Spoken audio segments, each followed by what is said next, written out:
अब यहाँ पर क्या है, प्रेजेंट सिंपल की बात हो रही है, जिसके अंदर आपको क्या ध्यान रखना है, ताहे और ती है, तो जिसको हम क्या ध्यान रखते हैं, डू एंड डज। अगर हम यहाँ पर बात करते हैं कंटिन्यूअस की, जिसमें क्या आता है, रहा ही है, तो यहाँ पर आप क्या यूज करेंगे बच्चा, इज, एम और आर। अगर हम यहाँ पर बात करते हैं प्रेजेंट परफेक्ट की, जिसमें क्या ध्यान रखना है आपको, चुका है, तो इसमें आप क्या ध्यान रखेंगे, यहाँ पर हैज एंड हैव।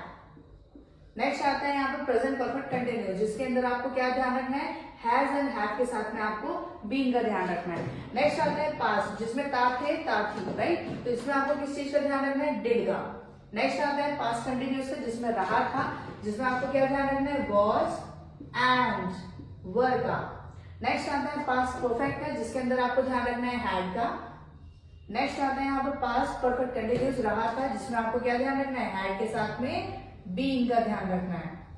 नेक्स्ट आता है फ्यूचर सिंपल की बात करते हैं, गा गे गी में, जिसमें आपको किस चीज का ध्यान रखना है, विल का ध्यान रखना है। फ्यूचर कंटिन्यूअस की बात करते हैं, रहा होगा, जिसमें आप यूज कर सकते हैं विल, बी का ध्यान रखना है। फ्यूचर परफेक्ट हम ध्यान रखते हैं, चुका होगा, जिसमें आपको किस चीज का ध्यान रखना है बच्चा, विल हैव का ध्यान रखना है। नेक्स्ट आता है फ्यूचर परफेक्ट कंटिन्यूअस टेंस का, जिसमें रहा होगा, इसमें आपको ध्यान रखना है विल हैव साथ में बीइंग का।